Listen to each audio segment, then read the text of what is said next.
the bursting of the bubble. In the 2000 and thereafter, the major cause of low growth in Japan have been rapid population aging and population decline. Regarding the impact of the bursting of the bubble in the first half of the two periods in question, I do not have much to add to what I have already explained. If I can point out one difference, the rise in unemployment rate in Japan was relatively limited. Japan's unemployment rate peaked at 5.4%, significantly lower than the double-digit figures reached in the United States and major European countries. This is attributable to the fact that wage levels were adjusted in a reasonably flexible manner, reflecting society's preference to prioritize employment. That people's jobs were preserved was a positive in terms of social stability. At the same time, it also had a negative consequence. Wage levels were adjusted, but not sufficiently for the magnitude of the shock to the economy. And a situation arose in which effectively unemployed people retained their jobs at companies.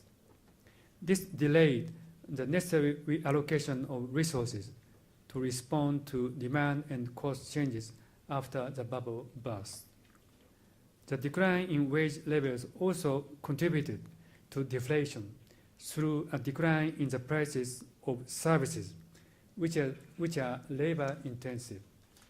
In fact, a significant portion of the inflation differential between Japan and US reflects change in service price rather than goods price. As for the second of the two lost decades, low growth was mainly attributable to demographics, or more precisely, a rapid aging of the population. This is real GDP growth rate. As this chart shows, Japan's performance is worse among these major countries. When we look at real growth of per capita GDP, then our performance is almost the same as other major countries. And when we look at the GDP growth rate per working age population, then Japan is the highest. This shows how demographics affect Japan's economy.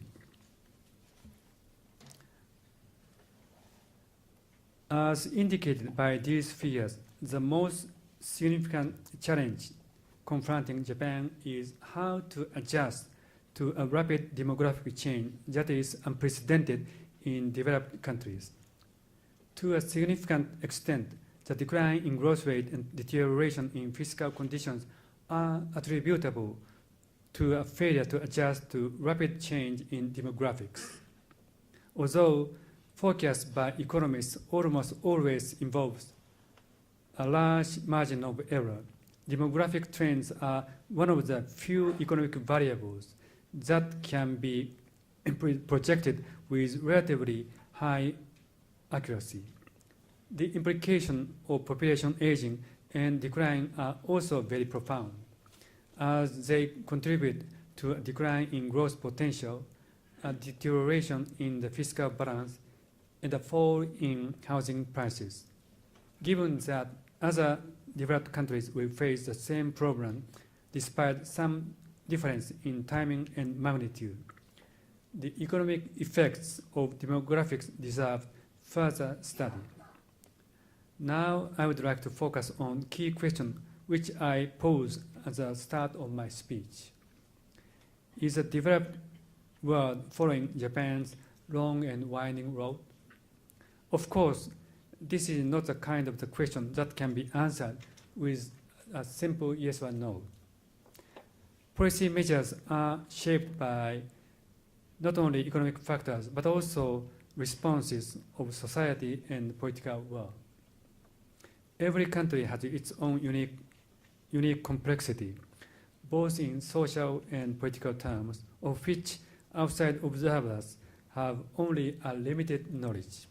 Therefore, instead of providing a direct answer to the question, I would like to list 3 factors that define the length of time necessary for adjustment. The first factor is the size of excess debt accumulated before a crisis. And if we simply look at rough estimate of excess debt, it appears that a lengthy period of adjustment is inevitably required.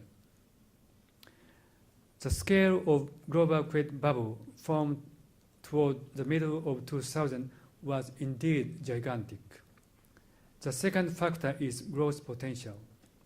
In the end, whether the amount of debt assumed by an economy is excessive or not can be judged by considering it in the proportion to the economy's size.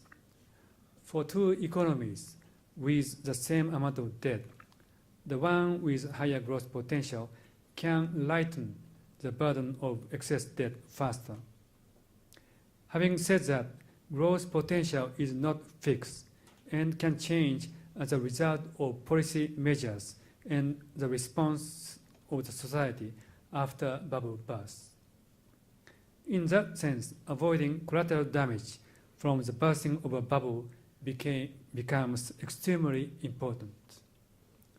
Collateral damage could materialize in various ways. For example, in a low-growth economy that is in the process of deleveraging, social stress tends to intensify and is more likely to result in the rise in protectionism and excessive government intervention. When lending to non-viable firms continues for political or social reasons, the resultant decline in productivity growth will lower growth potential. Furthermore, monetary policy can also distort economic incentives. Lower interest rates and abundant liquidity are necessary, but if they continue for a long time, they may lower productivity by keeping inefficient firms alive. Necessary adjustment will also be delayed if low interest rates discourage the government from making efforts to restore fiscal balance. Population decline will also prolong the adjustment of excess debt by lowering growth potential. Although these are common problems for the developed world, the decline in population growth and aging of the population profile are most serious in Japan. The rate of population growth is lower in Japan than in the United States, the Euro area, and United Kingdom. More importantly, the fast pace of decline in the population growth rate has been placing burden on Japanese economy and society. Also, compared to Japan, the contribution to population growth from immigration is significant in the United States and many European countries. However, this contribution from immigration could diminish if stagnation of economic activity is prolonged. The third factor is growth rate of growth in global economy. Since the early 2000s, Japan's economy gradually overcame the post-bubble effects of deleveraging. However, Japan was also greatly helped by the high growth in the global economy at that time, growth that was almost unprecedented in the past several decades. In retrospect, during that period, the global economy was in the very process of creating a global credit bubble and also led by strong performance of emerging market economies.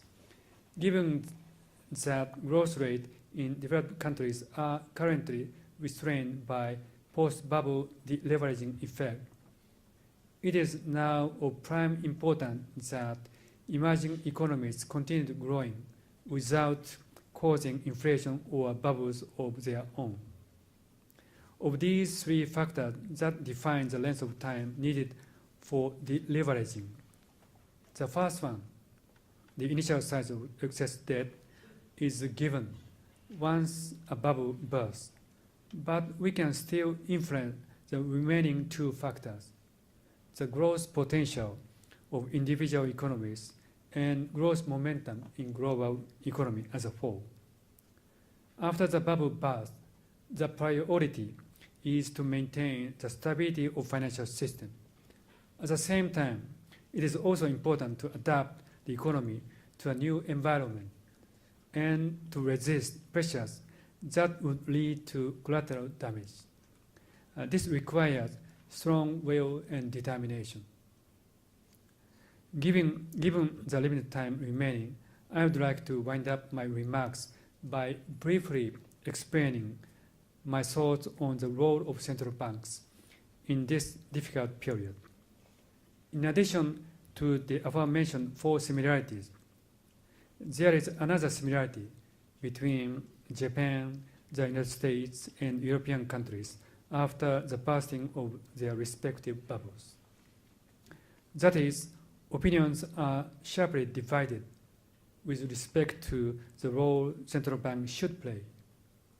In the United States, criticism of aggressive central bank measures seems to prevail, as evidenced by negative reaction by politicians to the QE measures.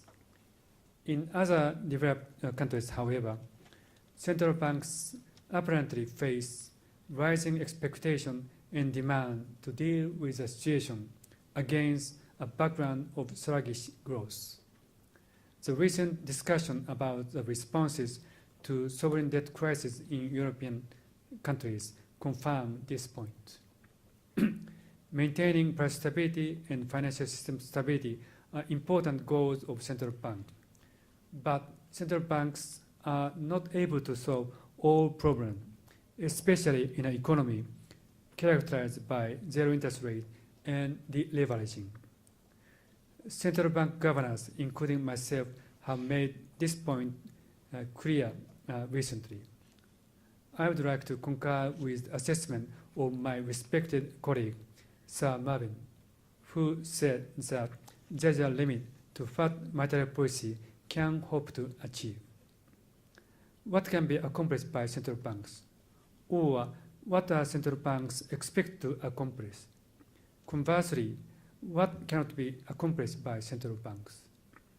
Looking back at the process of how bubbles form and burst, and financial crises that ensue, I would like to make the following 4 points. My first point concerns the role of central banks in providing liquidity to banks as a lender of last resort, which is extremely important in maintaining financial system stability. If there is a sharp financial contraction, it becomes more likely that the economy will experience an abrupt and significant downturn in a short period of time.